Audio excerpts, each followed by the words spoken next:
Bionic Door has done a ton of videos of like, what if Warlock was introduced today in Hearthstone? And he's done it for Mage, he's done it for Warrior, he's done it for Warlock, he's done it for Hunter, he's done it for Shaman, he's done it for Rogue. I haven't seen any of these, so I thought it'd be interesting to see what I think of them. And that's where we're gonna do this. Hearthstone just turned 9 years old this month, and over the course of its lifetime, the game has evolved so much. True. We see new card mechanics and types, we saw the introduction of new game modes and systems, but one of the biggest changes we've seen since the game launched is the introduction of 2 new classes. The first being Demon Hunter back in 2020, which had followed the basic structure that all other classes in Hearthstone have. It had its own class keyword, as well as a general playstyle. Death Knight, the second class added to the game, took this formula and innovated on it in ways that we'd never seen before. Not only did Death Knight get its own hero power and keyword, but instead of a general playstyle, the class got 3 different playstyles separated by their own deck building system. The rune system in Death Knight brought a whole new level of nuance to the class, and personally, I think it makes Death Knight one of the best and most fun classes to play. Okay, remember when we talked about how the rune system kind of affects Death Knight for the future? So it's interesting that he has a different take. But I'm really curious to see what he thinks Mage could be like in current Hearthstone. All that being said, what if we could take a similar concept to the Death Knight rune system and apply it to some of the 9-year-old classes? Today, I'm proud to present part 1 of a series of videos where I look to do just that. The first class we are going to have a look at is Hearthstone's most iconic class, Okay, Mage. I haven't seen these videos, but I'm actually really curious to see if all of these, the classes he's gonna like reintroduce into Hearthstone, all follow the rune system. Because if you guys didn't see that video, basically there was a huge Reddit post that was the problem with the rune system is it heavily limits how you can build decks in the class, and it honestly makes the class less fun because a lot of the pieces just don't really mesh together. And that was the big consensus of that video. So it'll be interesting to see how he actually follows this. Maybe he didn't think of that beforehand, but again, we'll give him credit here. Our goal is to introduce something entirely new to the class that helps. I also want to mention, before we even get to what the Mage is, that I actually think Mage is one of the best designed classes in the game. Solidify different decks and playstyles, but still keeps the core of Mage intact. Let's take a look at what the Mage class in World of Warcraft is all about, and try to find a good place to start. So, mages in WoW are split into 3 different specializations, those specs being the 3 main schools of magic: Fire, Frost, and Arcane. Each of these specializations have a very different playstyle as well. Generally, Fire mages are all about chucking big damage spells at their enemies. Frost mages usually control the battlefield by casting spells that afflict many enemies at once. And finally, Arcane mages focus on building up and unleashing huge bursts of multiple spells at once. These different specializations fit very well into Hearthstone already, as we see many deck archetypes that push Mage in these directions. Yep. So, what if we honed in on these distinct Mage specializations and built a system that supported decks that focus on a specific school of magic? Before we have a look at what I came up with, here are my general rules for this system. I wanted this system to mimic what we saw in Death Knight's rune system, okay, so not he's doing copy it. It should have some sort of unique spin on how it works to differentiate it from the Death Knight class still. Spicy, so, okay. With all that in mind, here's what I ended up landing on. A deck building system that I like to call the Mage Study. The Mage Study works like this.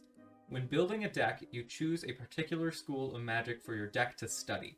The options, of course, being Fire, Frost, and Arcane. After you choose, your deck becomes...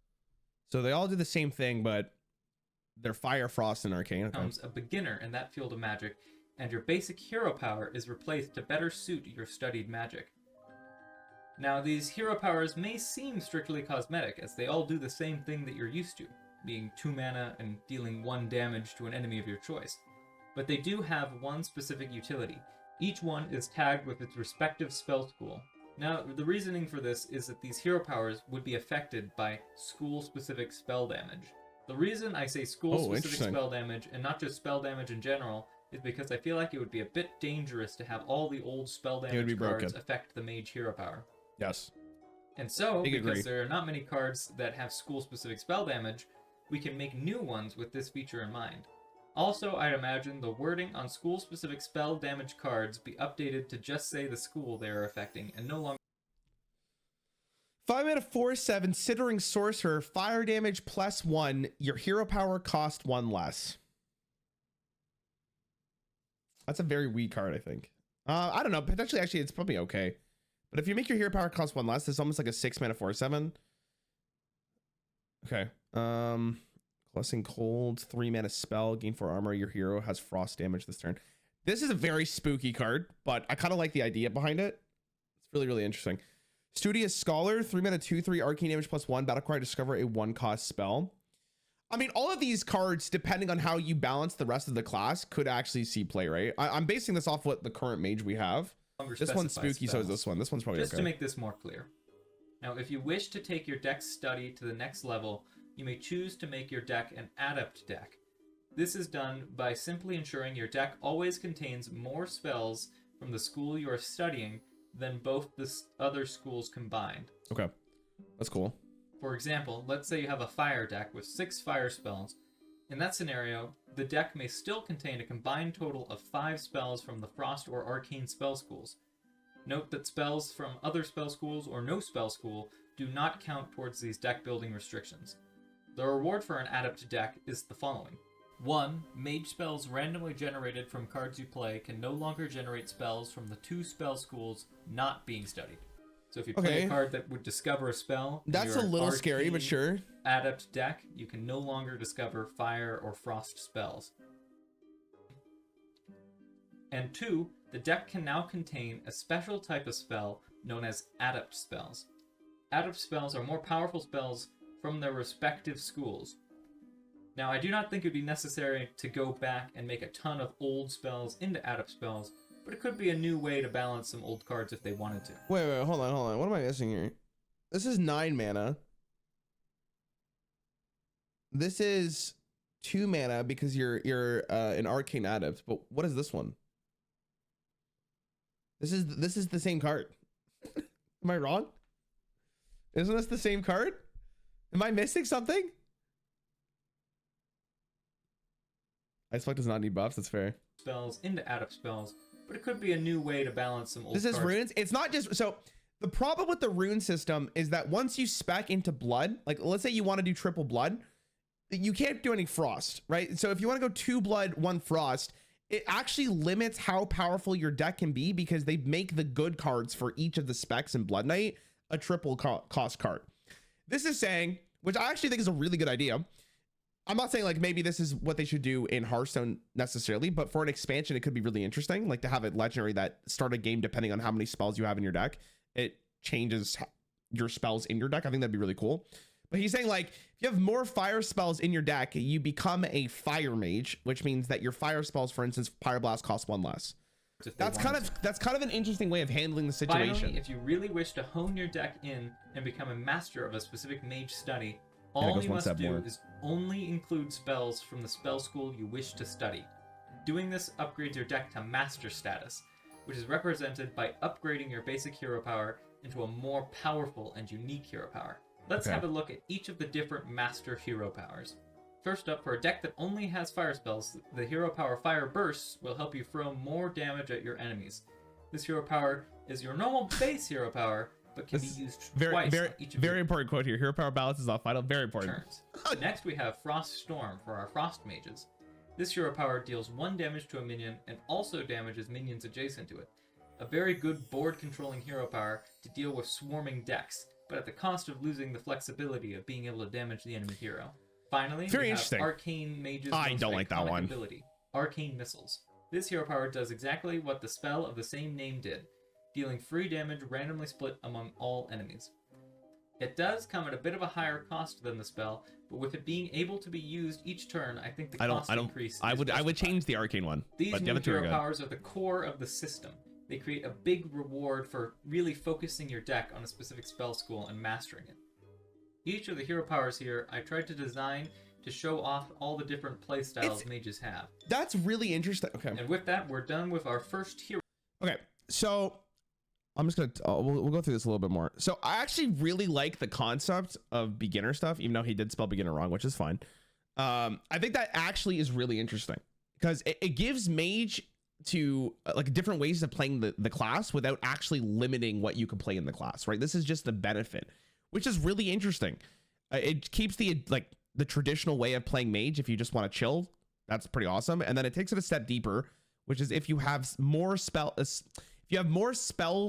type in your deck, a spell school like fire, then you get an additional benefit for all of your fire spells. So you can still play Frost and Arcane, but you can hone in on fire, which makes your Pyroblast cheaper. I think that's actually really, really interesting. And then you could go full in on this, which I actually think is also really cool because it's almost like the Archbishop Benedictus card we have for United Storm for Priest, where they start the game with the 2 damage shadow because you're going all shadow. That is really interesting. More damage at your enemies. This hero power is your normal base hero power, but can be used. The issue, by the way, the issue with this one is Arcane Missiles is not really a great design card. And I think if you had the ability to play that every single turn, it'd be one of the most tilting things ever. So I think maybe what you could do for Arcane Missiles is just 3 mana, potentially, like spell power +1 this turn. I think that'd be really cool. Maybe like 2 mana would be safe because Cobalt Geomancer is 2 mana, but having it consistently as your hero power might make it a little bit increased.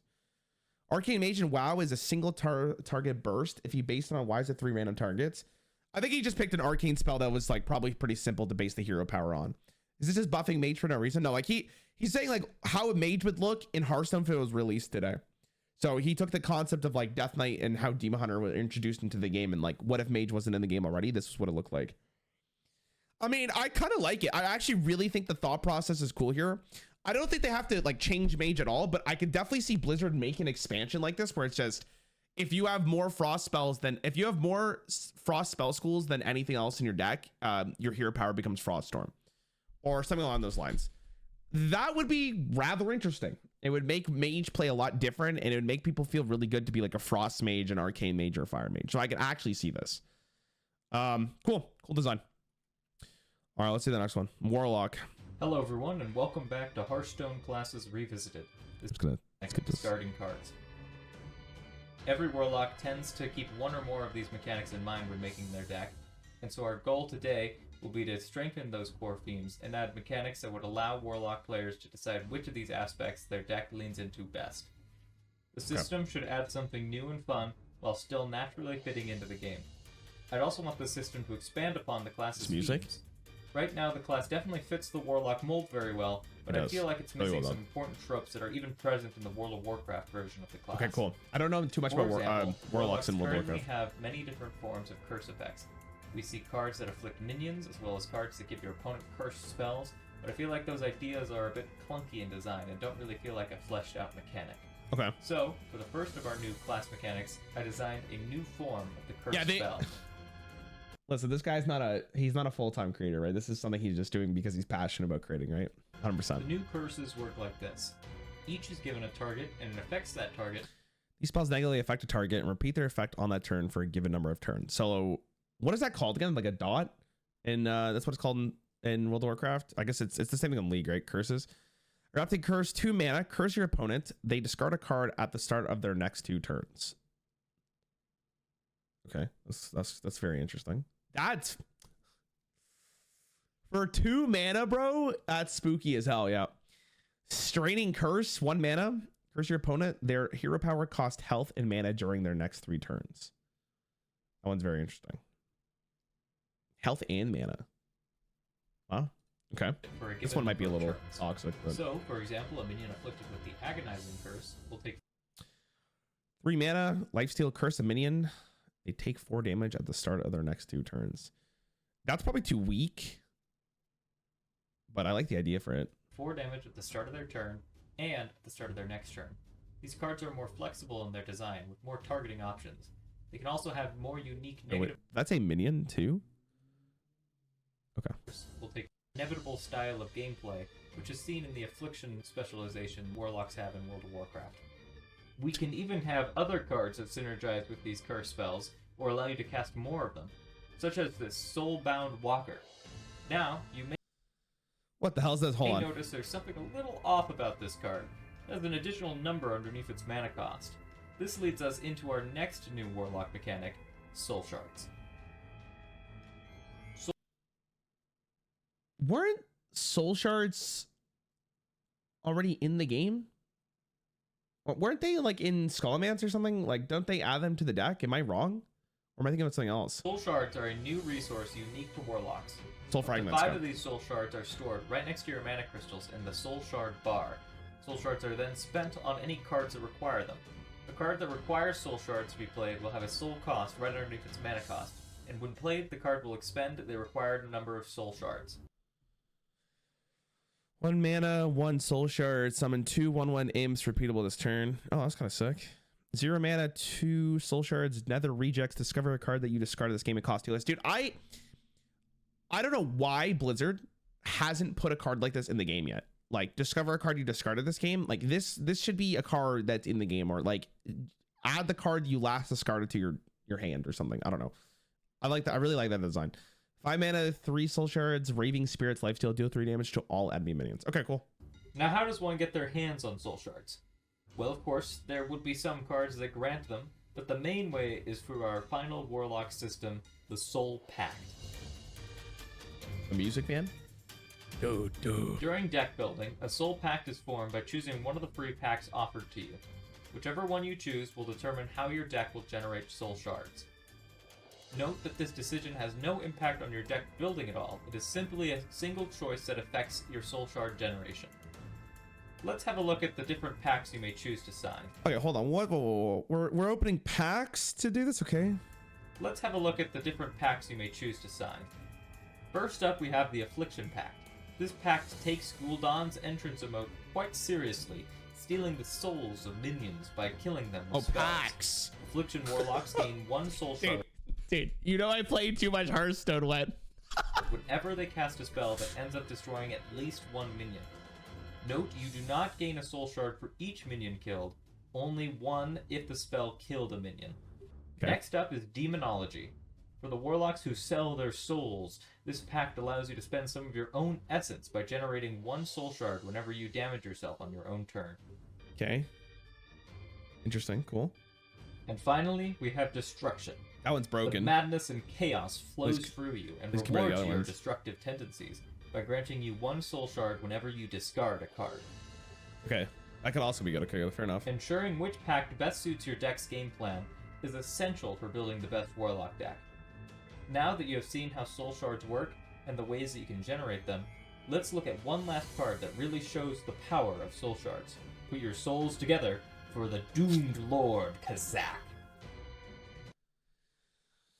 6 mana, 4 soul shards, Doomlord Kazak, battlecry for the rest of the game. After your hero takes fatal damage, destroy a soul shard instead. Dude, as much as I think that card is really interesting, that would never be printed. That would never be printed. Ever. Kazak is the ultimate soul shard. Unless there was a way for you to be like, unless there was a way to interact with your opponent's soul shards. As he prevents any fatal damage you take, spending 1 soul shard to do so. But once you run out, there's nothing that can save you. And with that, this brings us to the end of our Warlock class revisit. I really hope you all enjoyed. Okay, so let's go. Sorry, I have to go through this again. Okay, so the idea of curses are interesting. The real problem with curses, and Hearthstone's tried this a lot, is their damage over time effects aren't generally great unless the card itself is very impactful to the board state. So the only one I think we could really see nowadays is what's it? Blood Boil from Death Knight, the 5 mana AoE thing that stays, like, it gives you 2 health for each damage it does. And if a minion stays on board, you get more health every single turn, right? That card is really good because it directly impacts the board state immediately. The problem with curses is that if your opponent can't interact with it, you have to be very careful how you design this stuff, right? So this one right here, I don't think it's broken, but from like a game design perspective, and again, I have no education in game design, I don't think this card would ever be made. Just because how it would feel so miserable for your opponent to play this against you, and like 3 of your cards are gone. Or I guess 2 of your cards are gone. That feels really bad because it's 1 card for 2 cards, and your opponent can't even interact with this unless, as far as I'm concerned, unless you can like get rid of it. So it feels kind of bad. This one's probably fine. Like, I don't think this one's necessarily bad. You just wouldn't hero power for 3 turns, but at least there's like the thought process of like, okay, if I need to hero power, do I want to take the curse? This one's fine. This one I think is a little iffy, but the idea of curses could be done well. It's just, generally speaking, they have to be probably impactful for the board, or they have to do something, right? Maybe one that's like 3 mana at the start of your opponent's turn, they lose 1 mana crystal this turn or something. So that could be fun. Curses are generally going to be a little tough though, right? Also, I believe you can put them in their deck because they have a gem, so just outright. But then he also showed this card, which has the soul shard thing, which is honestly, soul shards are a really interesting mechanic because it doesn't impact the deck building at all. This is how you get soul shards. The problem with this is just some of them might be just strictly better than others, but I guess if you're building a very specific deck from like he described, it could be really beneficial. Because I think Affliction's very slow because you only get 1 soul shard for destroying a minion. This one's probably pretty great because if you get it on your life tap, it's just, if you're gonna hit your hero power on turn 2 anyways, it's like, here you go, here's an extra soul shard. Destruction is interesting. I guess it gives you another reason to play discard because it's probably the fastest way of getting soul shards. But the card that he showed as the payoff is absolutely broken. Like it's just it's like after you play this, you just never play a card that has a soul shard unless you have a way to get more of them, and you could live for 5 more turns. Doomlord costs 4 though. I mean, you play this card. Okay, let me explain what's gonna happen. You play this card on turn 6. Okay. Let's say you have 5 soul shards at that time. Your opponent, like, it doesn't matter what your opponent does in the next turn because you're guaranteed to live at least 1 more turn. And then the very next turn, you could live multiple turns. But yeah, I guess you're right. After your hero takes fatal damage, you destroy a soul shard. I guess it's not like Ice Block. Yeah, I just assumed it would work like Ice Block. Maybe it's not as broken then. I think it would be very interesting though. I don't know. I think it'd have to be more expensive. I feel like you would have to take a bigger risk for this, chat. Just a worse solid alibi? Not necessarily. But I get what you mean. You have multiple minions, you die, it still has health. Yeah, I guess that's fair. Yeah, I guess it is a worse solid alibi in hindsight. Is that okay? But we all know how like solid alibi works, right?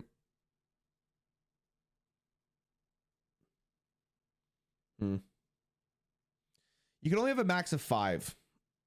It seemed like that's what they're going for. It's like a Starlight Groove tier card. I guess that's fair. Maybe I'm very, very scared of how annoying this could be to play against. All DK cards are out. I'll talk about them after this. I mean, as a Warlock player, I'm for this. I think that's really cool. I think they would have to maybe change how curses were played, but I could see if Warlock was released like this, I think I'd be pretty happy. I'm scared of this card, chat. I really am. But I think it's cool. As a Warlock player, I'm pretty happy about it. All right, let's see the next one. Warrior. Warrior, a class known to charge into battle and tank any damage thrown at them. Bro, this guy just... These fierce class resource. This guy went from the music too loud last video to like now his voice is going ape shit. Return of an old mechanic and a new keyword for weapons. For starters, let's tackle the new resource available to Warrior, Rage. Rage! A Warrior's Rage is one of their greatest strengths. And in Hearthstone, we don't really see this idea explored too much. We do not. So, I designed a system to translate the Rage mechanic from WoW into Hearthstone. To start, Warriors now have a Rage meter right underneath their mana bar. This meter is split into 4 levels of 5 Rage each, meaning you can reach a maximum of 20 Rage built up at any given time. Okay. To fill the Rage meter, a Warrior needs to get mad.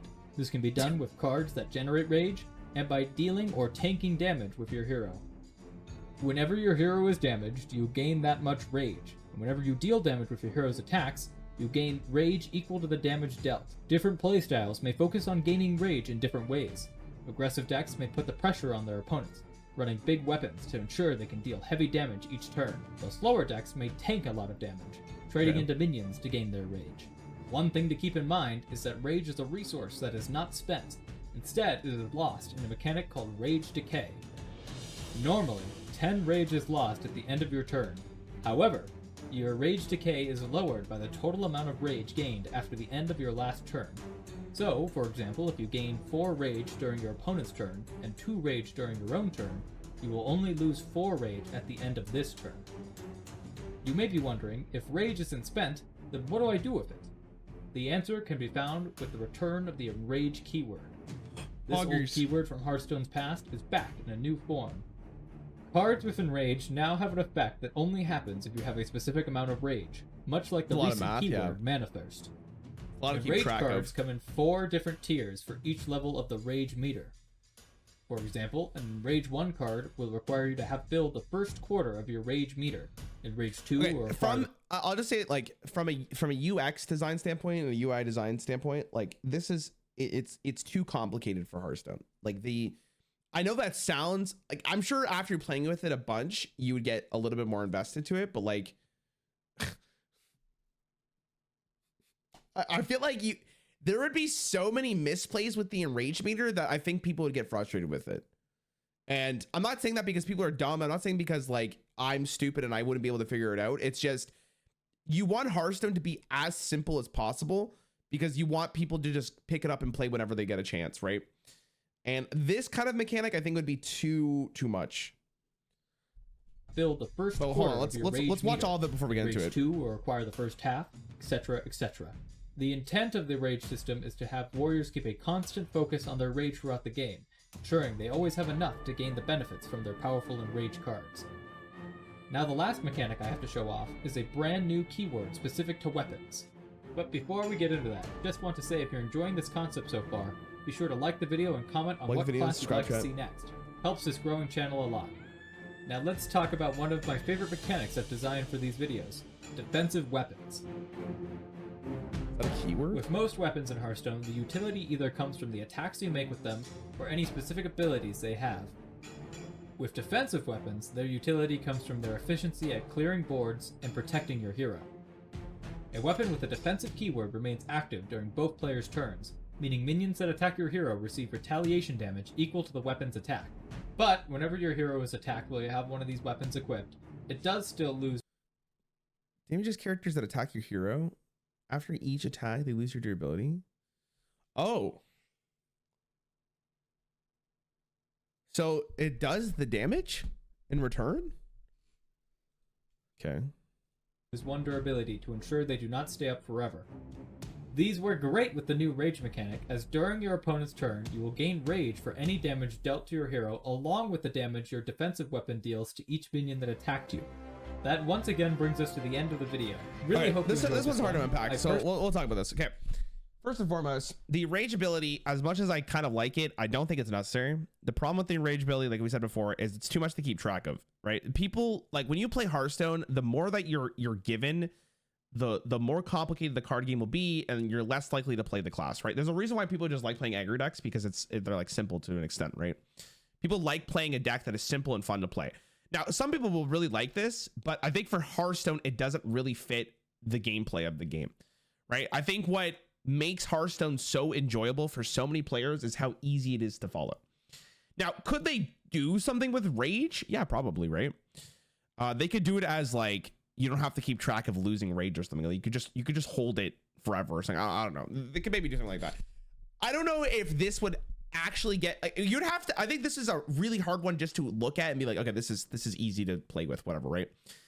You would actually have to probably play with this first and foremost. A lot of people, when they saw Death Knights, like whatever they called, what are they called, like rune system, were already like, what the frick, this is already so complicated. I remember seeing like the Reddit posts and stuff about it.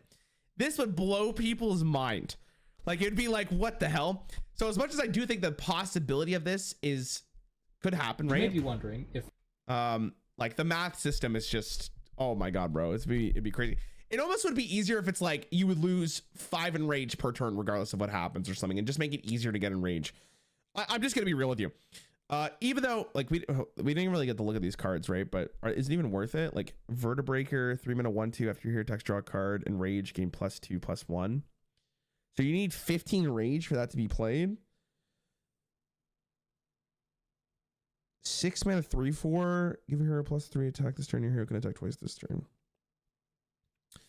Or just lose the checkpoints. Yeah, the thing is like the way he's designed the enrage cards, you would have to have some kind of breakpoint. I don't know. I think the enrage system might be a little too overstimulating. You would have a sensory overload, I think, just thinking about all this stuff, because you have to keep. Yeah, it's exactly too complicated for not enough of a payoff is how I would describe it. That's a really good way of writing it. You could do something with this, but I think it would have to be designed differently. Right now, that being said, I actually think defensive weapons are really cool. We actually had one of those in the game, which is the Bulwark of Azeroth, which was 3 mana 1/4. Whenever your hero takes damage, this loses a durability instead. That's pretty much the concept here.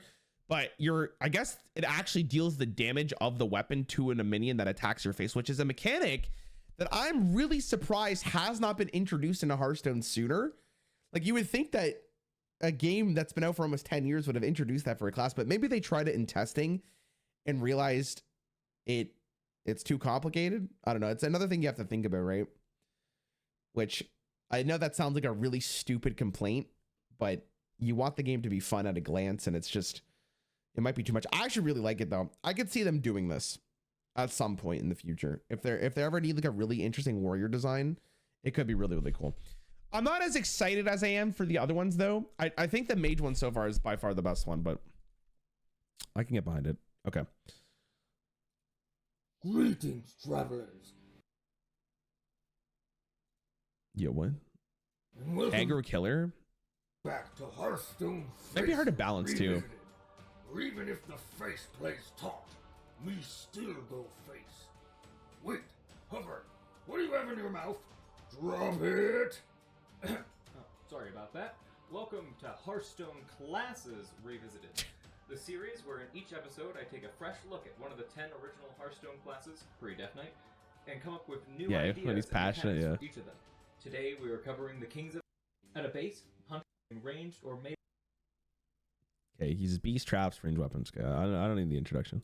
killing opponents as quickly as possible. They summon many beasts, use traps in the forms of secrets. Hunter game plan can be boiled down to hit base, and it generally doesn't get more complex than that. So, my quest happened here to this man's today voice? is He to add died. some variety into the Hunter game plan. For starters, I want to split the class into its free main Hunter specializations from WoW.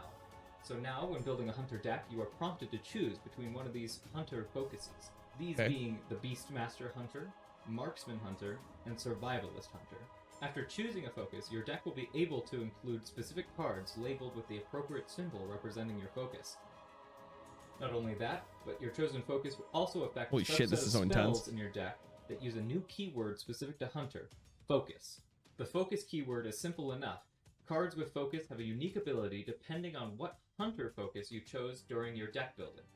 For example, the spell Keen Eye is 2 mana and discovers a beast. A Beastmaster Hunter playing this card also gives the beast +2/+free. A Marksman Hunter reduces the beast cost by 2, and a Survivalist Hunter discovers another beast. The only portion affected on these cards is any text following the focus keyword. They sort of act like 3 different cards in one, allowing for some true variety across different Hunter decks. Okay, Now let's dive into these.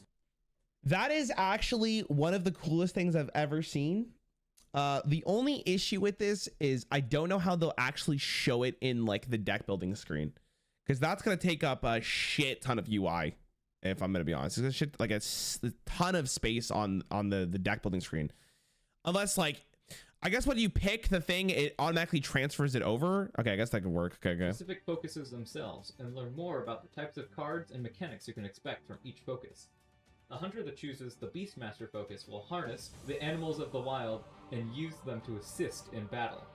Zudex in particular will enjoy using this focus as it is the most efficient at summoning minions to the board, but other decks like Big Beast Hunter could also fall into this focus as well. One of the main things I wanted was to put a bigger emphasis on the animal companion mechanic hunters already have, as the hunter pet is a big part of the Beastmaster specialization in WoW. I should note here as well that for this revisit I also went back and updated the Leoth animal companion. It now has stealth and Anyway, bro. provides its attack bonus each time it attacks. I feel it gives this often low roll of a companion some guaranteed utility. Some cards you will see from this focus improve your animal companion as well, allowing your pets to scale in power alongside you. One example of this is this focus's version of Mastery of the Hunt. This spell, when played, allows you to choose an exotic beast and tame it, replacing its respective animal companion. The beasts you have to choose from are King Kaluka, who replaces Huffer, Jabberjaw, who replaces Misha, and Kuafon, who replaces Leop. All of these exotic beasts mimic the other companions, but have some added abilities. Now, some hunters don't really feel the need to fully rely on their bestial companions, and prefer to focus on ranged combat. Marksman hunters are very skilled with their bows, always successfully hitting their mark. Generally, these hunters will focus on the use of weapons and their own hero power, summoning very few minions to fight for them. Playstyles for this focus will include your many hyper-aggressive decks, as the goal of the marksman will be to take down their opponent as quickly as possible. Spooky. One thing that will help them do this is their many shot spells. These spells are used by all types of hunters, but this focus provides access to more cards that synergize with shot spells. Finally, the marksman's mastery of the hunt there's so much going on in this one. Buff to the hunter hero power, Ain't no way. allowing it to be used twice per turn. Ain't no way. Our final focus shows off the hunter's ability to survive in the harsh wilds they trek through. Hunters who choose the survivalist focus set traps for their opponents, casting many secrets to disrupt their prey. They are also expert trackers, using many discover effects to ensure they always have the best cards to play. These two strengths come together in the survivalist's mastery of the hunt, which discovers a secret and casts it, and casts the other unchosen secrets after the original one triggers. I should also mention that some cards have two different focus icons. These cards can be played in decks that are of either of the focuses required. A great example of these are a new type of card called Aspect Spells. These spells are exclusive to Beastmaster or Survivalist. Oh my god, there's so much going on in this one. Jesus. On a different aspect of nature. They function as passive effects that remain throughout the game, only ending after a specific condition is met. Woof. Take the aspect of the... Bro, what? Last until your opponent plays 5 cards. Last until you take 8 damage. Last until 3 friendly beasts die. Remain throughout the game, only ending after a specific condition is met. Take the aspect of the cheetah, for example. This card draws you a card at the end of each of your turns, but once you end your turn with 5 or more cards in hand, the spell's effect Holy moly, out. man. It is important to note that you cannot have multiple aspect spells up at once. And with that, we once again come to the end of our class. Okay, holy crap. That was so much to follow. Okay. Hunter. I need to review this. Keyword is simple. Has a different effect based on which focus is chosen. Okay. So the focus mechanic, I think, is kind of interesting because it adapts the playstyle of Hunter depending on what focus you take. That one I think is pretty cool. Like that's really like, it'd be cool to have a card do 3 different things depending on what you do. And it would force your opponent to realize like, oh, he's gonna go like one of the secret one or the Beastmaster one, right? That'd be kind of cool. That seems interesting. Emphasis on the animal where he lost me was already have, as the hunter pet is a big part of the Beastmaster. This is where he lost me. This card can't have stealth. Like this card can't have stealth. Like it would be broken. Like it's straight up. Like you can't leave this card like this. You can't. There's a very specific reason why this card doesn't have stealth. Because if they tried it in beta and then they realized after this minion attacks, give your chat, it doesn't matter, dude. Guys, it doesn't matter. There's a reason for it. If you have a card that is just gonna sit there and it's a beast, it's kind of the scariest thing ever, right? A stealth beast with this kind of effect is very spooky. I know it's a different card, but I think it just like there's a reason for it. It'd be awful to play against because it would just sit there until he just gets lethal or some shit. It'd be so spooky. It'd be so spooky. And tame it, replacing its respective animal companion. The beasts you have to choose from are King Kaluka. At least that's my opinion. That's my opinion. I think it'd be too scary. I wouldn't want to play against it. I would just feel like I'd die at some point. And the fact I can't interact with it just feels miserable. Who replaces Misha, and Kuafon, who replaces Leop. All of these exotic beasts mimic the other companions, but have some added abilities. For the record, by the way, I think this one might be broken. Stealth Wind Fury, like dude, like again, this one fucks. This one fucks. This one's whatever. This one kind of sucks ass, to be honest. This one fucks and this one fucks. Both of these are insane. Like this one is so like this is so scary to put into the game. Such a scary card to put into the game. Like the buff effects are insane, man. Added abilities. Now, some hunters don't really feel the need to fully rely on their bestial companions. Will focus down their opponent as quickly as possible. One thing that will help them do this is their many shot spells. These spells are used by all types of hunters, but this focus provides access to more cards that synergize with shot spells. Our final focus Where's shows the off- where's this card? This card's also very scary. By the time they add it, we'll add 3 minute twisting. I'm also basing this on how like the current Hearthstone game would be. I just want to make that very clear. Like I'm not basing this on like what it's going to be in like 10 years, right? But like the reason why I think that like just from a gameplay perspective, like it's not always about balance, chat. Like sometimes it's just about how a card feels to play with and against. This card would feel miserable to play against at some point. Like it just wouldn't be fun to play with. So that's why I think the card's bad. I don't think it's like necessarily like broken, but like this card wouldn't make past. They wouldn't even go past testing and creation. Like it wouldn't be a card that people would have fun to play with and against. Well, I guess more against. It'd just feel miserable. It's not an interesting enough effect for people who are going to want to play this card. And I think it's the same thing for this. This effect right here it's not like it's broken. It could be, for the record. I don't, depending, they have to be very careful what they print for the future, right? But God, it's just as big. Like it limits design space for like no reason.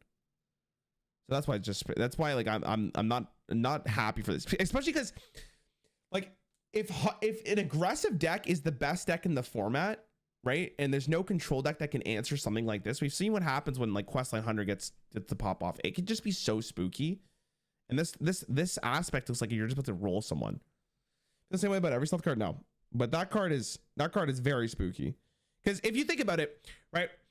If I just leave a Leok on board, anytime I summon any minion or any minions that can go face or that just can absolutely dismantle your board, like let's look at Unleash the Hounds, right? It is so spooky to leave this on board because that means at any point in time the card could just be absolutely miserable to play against depending on what they release. It limits design, which I think is a really, really big aspect of why I don't think this card's fun.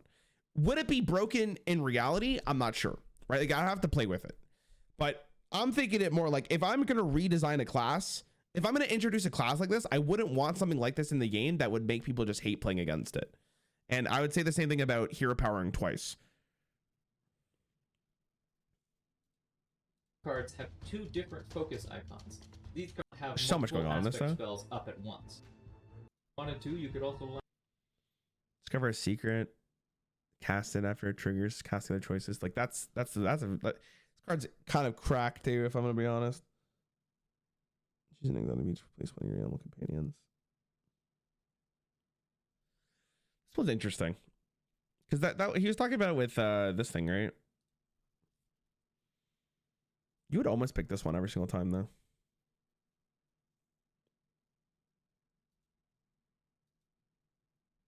You really want to play an animal companion and get some extra damage way later. The fact that you're asking this question just means why would you put that in the game then? Like there's no reason to put that in the game, right?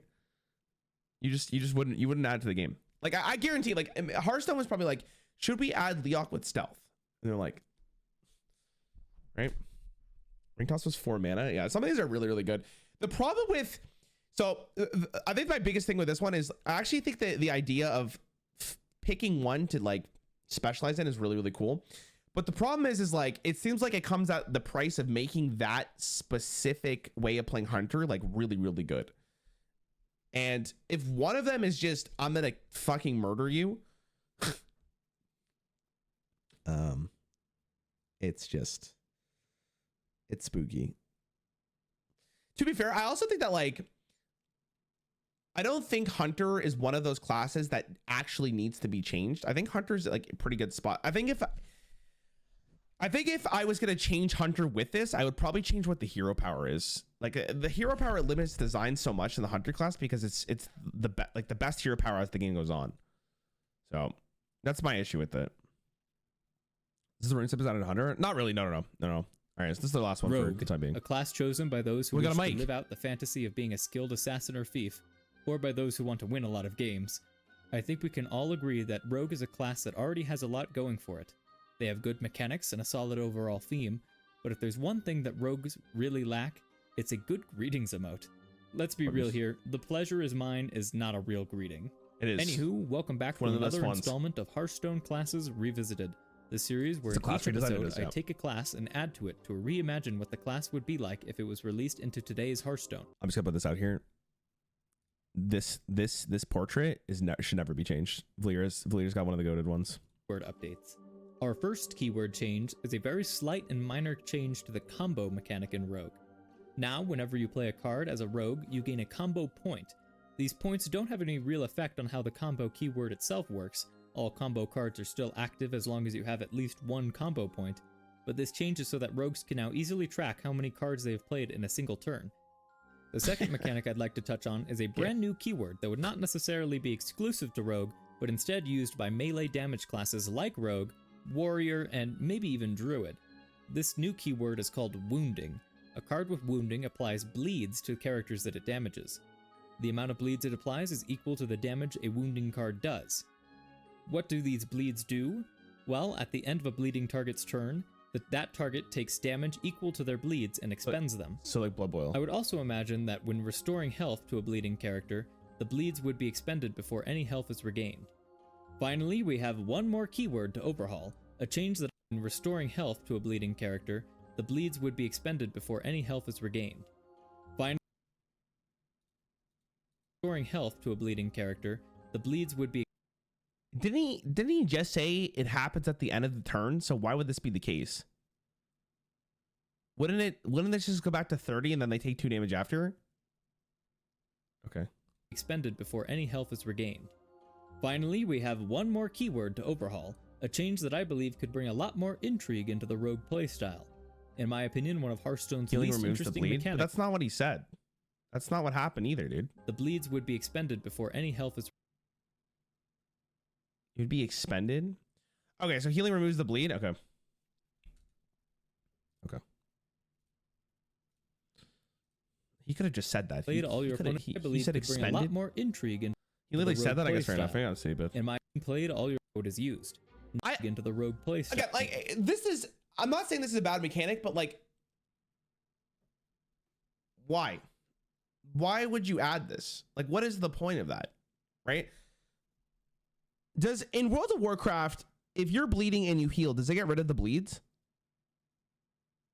I would imagine it wouldn't, but maybe I'm wrong.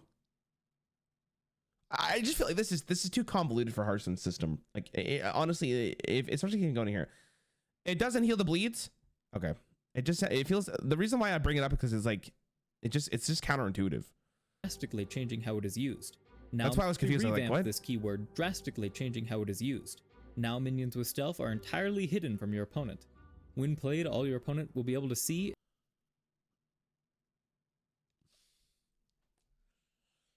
My man's cooking too hard, dude. My man's cooking too hard. is that you played a stealth minion, but they won't know which one you played. Any battle cries performed by a stealth minion are also hidden, so long as they do not affect your opponent in any This would never happen. Never in a million years. Never in a million years. This would take one game for me to be like, I don't like that. way. A minion's stealth is also still lost once it attacks. Now you may be saying to yourself, well, my opponent can still piece together which stealth minion I summoned by seeing how much mana I spent on it. Stick around a bit longer because I do have a solution. Before we get to that, let's go over our final addition to the rogue class, the rogue skill sets. For each of these reworks, I try to take the specialization mechanic added with Death Knight and introduce it for the other classes, generally with a twist on how it works to differentiate it from the Death Knight rune system. When building a rogue deck, you will now choose a skill set, which will allow you to run cards that are exclusive to that skill. But the twist this time around is that your chosen skill will also provide you with a minor passive effect that enhances its themes and mechanics. Let's go over the different skills. Okay, I want to make this very clear. The rune system in Death Knight doesn't actually interfere with how Hearthstone plays at all. It doesn't interfere with it. The only difference is that it just affects how you build the card. It builds a deck for Death Knight in the deck building screen. And that's what makes it actually very, very intuitive, is that when you get into the game, it plays the exact same way like all the other classes because it's done by design. This one's like sets and the types of cards you can so expect to see from convoluted. each one. Starting off with the Assassin Rogue. These rogues are experts with their weapons and gain access to the dual wield passive, allowing them to have 2 weapons equipped at a single time. Now do note that you can't attack with both of these weapons in one turn, but this ability does synergize with this skill's theme of applying buffs to their weapons in the forms of poisons. This skill set will also bring access to... He's trying to make Hearthstone classes play similar how they play in WoW. Okay, but the thing is, and I know this is going to sound really stupid, it doesn't translate over 1-to-1, right? The thing about World of Warcraft is a 3D game that has a lot more mechanics. Like, that's the thing, right? It doesn't transfer over 1-to-1. It can't, because it's a card game. You're comparing a card game to an MMO, especially a game like Hearthstone. Now, if we're talking about Magic already or something, like, I think you could probably you could probably just add it in and it wouldn't make a difference, right? But in reality, like, people play Hearthstone because it's simple to understand. Like, that's the bottom line to this, right? And it may not seem like the developers, I actually personally don't know how they design cards fully like this, right? But I guarantee, like, the designers of Hearthstone have tried, what if my class has 2 weapons equipped, right? Maybe they tried it and they're like, wait a minute, this feels weird to play. I don't like it. Like, it feels, in actual gameplay, it feels different than purely design. And I know this isn't real, but like, the concept of bleeding and the way that he's done stealth would just be like, I don't want to play Hearthstone. Granting them combo points whenever they attack with their hero. Anyway, sorry, These combo points would be the Death Knight rune system. When building a rogue deck, you will now choose a skill set, which will allow you to run cards that are exclusive to that skill. But the twist this time around is that your chosen skill will also provide you with a minor passive effect that enhances its themes and mechanics. Let's go over the different skill sets and the types of cards you can expect to see from each one. Starting off with the Assassin Rogue. These rogues are experts with their weapons and gain access to the dual wield passive, allowing them to have 2 weapons equipped at a single time. Now do note that you can't attack with both of these weapons in one turn, but this ability does synergize with this skill's theme of applying buffs to their weapons in the forms of poisons. This skill set... Dude, okay, this is a really good point. What is the point? Like, why are we making this so unnecessarily complicated? Just to add another weapon that we can't even swing with both. Like, what is the point of this? And I'm not saying it wouldn't be interesting or cool. Like, it's not even bad to think about the potential design of this, but like, this is so unneeded. Like, especially if I can't attack with both of them. As with this skill's theme of applying buffs to their weapons in the forms of poisons. This skill set will also bring access to powerful removal effects and a heavier use of the wounding mechanic. Our next skill set is for those who wish to embrace the pirate's life. Outlaw rogues gain access to the combo strike passive, granting them combo points whenever they attack with their hero. These combo points would be central to this skill's themes, along with pirates that synergize with your hero attacking. This would also be the... Sign up to combo points, gain +2/+1 for each. Their Faith of Van Cleave, okay. So just said Yako's roasting. I'm not roasting him, man. I'm not roasting him. I'm just giving, like, legit. I told him I'm gonna react to this. I literally messaged him about it, and I'm just giving him feedback. Like, I'd imagine that this guy is making this content because he would love to be a part of the Hearthstone team, right? That's what I'm thinking, right?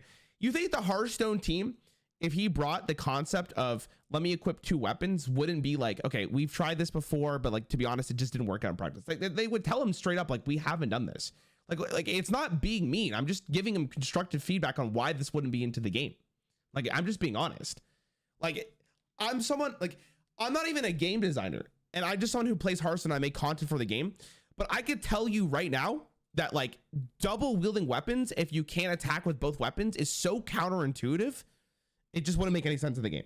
This would also be the skill set for those who wish to gain access to cards hero. And I want to make this very clear, by the way. I'm going to go back to the rogue video, but I actually legitimately think this one is a really good idea. Like, I actually think the mage one is really well done. I think the warlock one could be really cool. Both of these ones felt like it was just too convoluted for Hearthstone, except for the defensive weapons thing. But like, this one is so intense. It'd be crazy, right? And I want to make it very clear, like I said earlier, the reason why Death Knight, I missed the Shaman one. I didn't watch the Shaman one. The reason why Death Knight is so well designed, even though the rune system does limit how much deck building you could really do in the class, is that it doesn't interfere with how Death Knight actually plays Hearthstone. It only interferes with the deck building process, which is a really big thing, because if you're someone who doesn't give a fuck about building a deck, you just copy paste the deck and it's like you're playing normal Hearthstone. When you add all of these additional things to the game, it changes the game a lot. These combo points would be it's a lot central harder to design themes, stuff like that. along with pirates that synergize with your hero attacking. This would also be the skill set for those who wish to gain Okay, I'm not access saying his to ideas cards are from other necessarily bad, classes. but Finally, for the rogues that I thrive think in just the dark of they night, wouldn't be added to the slithering through game just because shadows it to changes unleash the game surprise way too attacks on much. their enemies.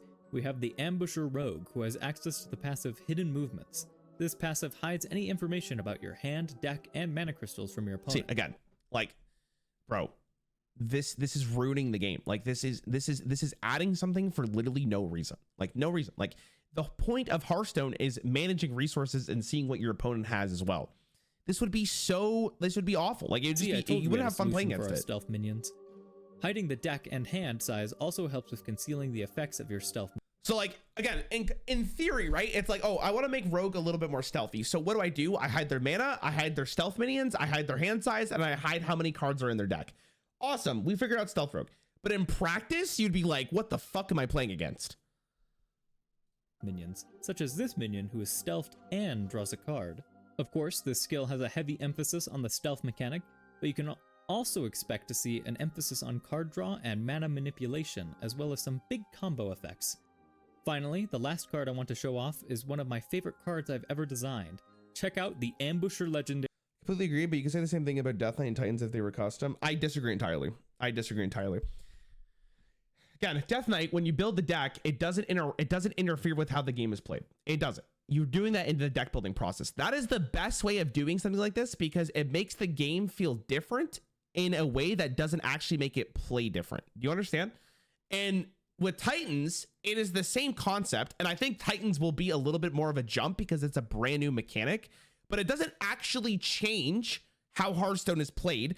It just makes the minions slightly different. This would be like, what the fuck is happening about the game? The emphasis on the stealth mechanic, but you can also that I would imagine not every rogue card It's like made locations, would yeah, be put locations, into exactly. one of these skill sets, and there'd still be a lot of generic rogue cards that could be played in any deck. This system could instead be used to separate powerful synergies between cards, allowing for more design opportunities within the class, while also setting up distinct theme for the different I don't know rogue how to limit archetypes. APIs and deck. Yeah, deck But trackers with would be that, another we issue. are finished with but- our rogue class. Okay. Again, I think the concepts here are like semi-interesting, but again, none of these, the problem I have with one specifically is just putting it in game would never happen. It would never happen in its life. It would never happen. How would you rate the couch behind you? Here, I'll show you. I'll give you a rating. Here you go. That's how I'd rate it. That's how I'd rate it. Because she's absolutely vibing. All right, let's see the Shaman one. Greetings, friends, and welcome back to Hearthstone Classes Revisited, the show class, and what I think could use some work.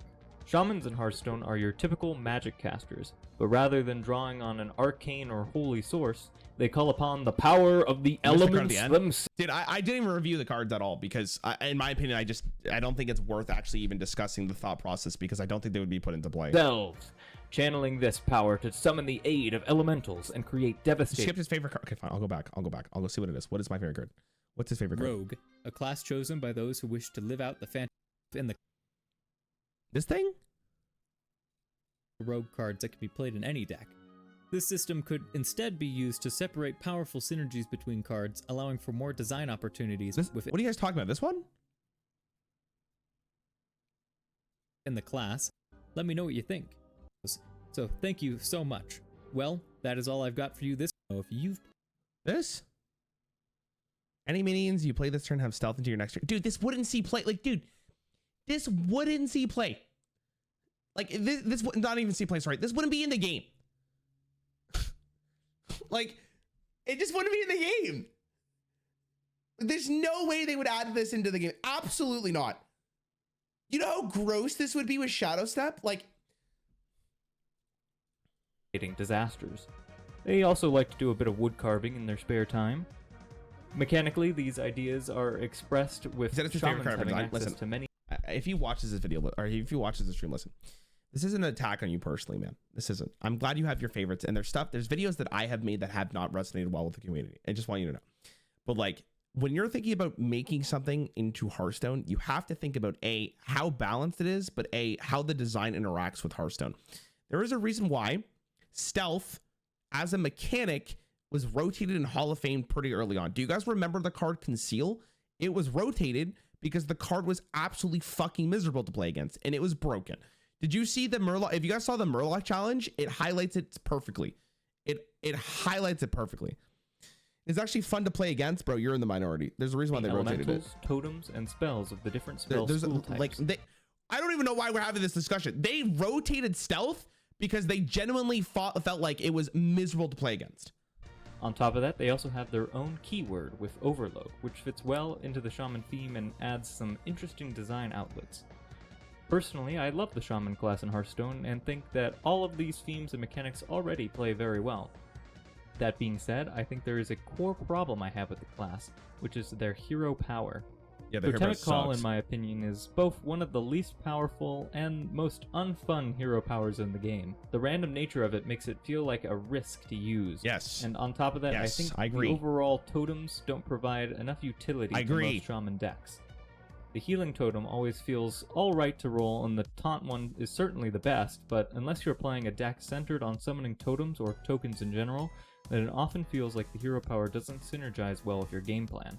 Yes. For example, one of my favorite decks of all time was a Control Shaman deck that came around during Skullman's Academy. That deck ran the Shaman Galakron purely as a 7-mana upgrade your hero power. Yes, It yes. only ran 2 of the Invoke cards because the hero power upgrade was just good enough for the card. Yes. So, my main goal today is to help Shaman decks of all kinds by giving them access to a hero power that better synergizes with their deck. Yes. How do I plan on doing this? How Let me do you? explain. All right. Much like many of our class reworks, we will be splitting the Shaman class into 3 specializations, which are known as the Shaman Paths. The path is chosen when building a Shaman deck and will determine which cards you can run and what your basic hero power will be. First, let's take a look at the Path of the Elemental.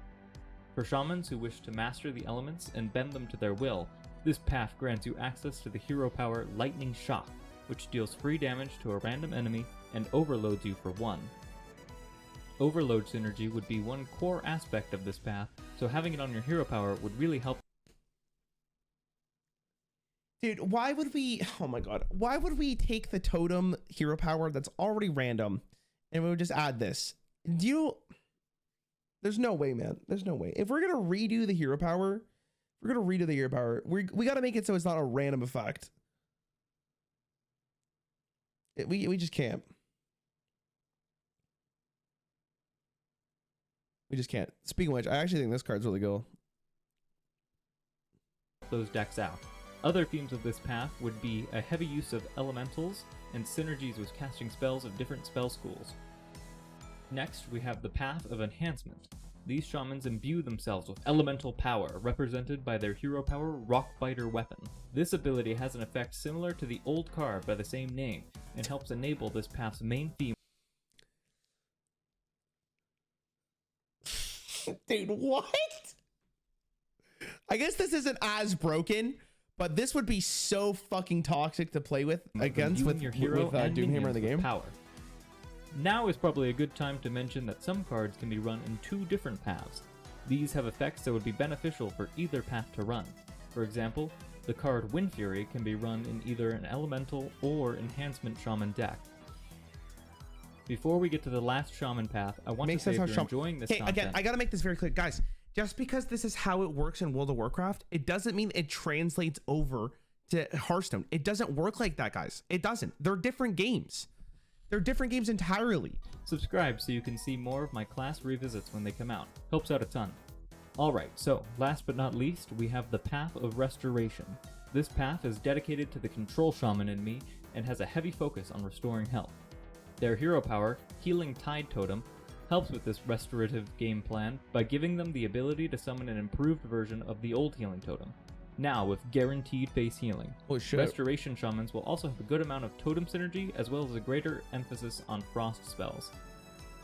The goal with these Shaman paths is for decks to gain a hero power and some of their own cards that provide a better synergy within that deck. Some design decisions that are important to note as well are that I believe that cards that are exclusive to a single path would be few and far between, much like the triple rune cards for Death Knight, while cards that can be played in 2 different paths would be much more common. To close this video off, I'd like to show some cards from the current Shaman core set that could be used to represent the paths that they would be put in and really show off the gameplay and mechanics you can expect to see from each path. But like, why would you separate them? Like, With that, we've made it to the end of... So I'm gonna be honest, like, this is, again, I think a lot of this is unnecessary, but I'm going to talk about this one specifically. Let's just talk about this hero power, because I wish this was better. Dude, the problem with this, I think these videos would be better if you discuss issues he had with the base classes. I think that's a good case. So like, that's what he was trying to do with the hero power in this video. The problem is that he made a drastic error in saying to himself that let's replace the hero power with something that's random. The problem with randomness like this is RNG in the early game can decide games. This is one of the worst ways to handle a hero power, because on turn 2, the difference of you hitting a minion versus hitting your opponent's face could literally decide the game on the spot, right? That's just how it is. There has been cards like that throughout Hearthstone's history that used to decide games. Knife Juggler was a good example of it. The difference of it hitting a minion versus your hero's face is ginormous in the early game. It's such a huge aspect of it. So like, I actually fully agree that the Shaman hero power is the worst design one by far. I've talked about it like an earlier stream of like, I wonder if they're ever going to redesign it, because just as a hero power, it just feels super weird. But this is stripping everything away from Shaman to separate it for, I don't think, a huge reason to do it, to be honest. Like, he was showing at the end, like, oh, like, let me separate like Doomhammer and Bloodlust into separate archetypes. I don't think that's necessary. I think Shaman, just as a class, is really interesting, but they should change how the hero power, what the hero power is. I think that's the only difference. That's the only thing I would change about Shaman. Shaman's like, they just need to design better cards for Shaman, if I'm gonna be honest. Anyways, I don't want to be mean. I'm not trying to be mean here. By the way, I'm just trying to give constructive feedback as someone who's played this game throughout Hearthstone's history, and I think about this more than the average person. Like, I think about Hearthstone probably more than like 99% of people in the world. So if I give like a total thing here, I actually think both of these are really interesting. I think the Mage one is really cool. I think it's really, really cool. This one also has a ton of potential here. But this one to an extent, and this one are just game design choices that I don't think Hearthstone would ever make, because I think in practice it would make the game less fun. And if game design isn't about making an enjoyable experience for people to keep on playing, then you know what I mean? I just don't see a reality of this ever happening. But like, this one's really cool because it changes it's a deck building exercise that slightly changes how Mage is played, and I think that's really interesting. I think the base idea, basically less restrictive rune sieves, different hero powers, but the edge chooses yeah, the concept of making a like rune S system is there for sure. And that's what he did really well with the Mage one. Like, I think the Mage one's just a really, really good example of this. But God, I think it's just way too convoluted, man. It's way too convoluted. It just changes the game way too much. And some of these, like the stealth one for Rogue, would be fucking weird, man. It just wouldn't be interesting to play against. Oh, okay. Anyways, let's see what these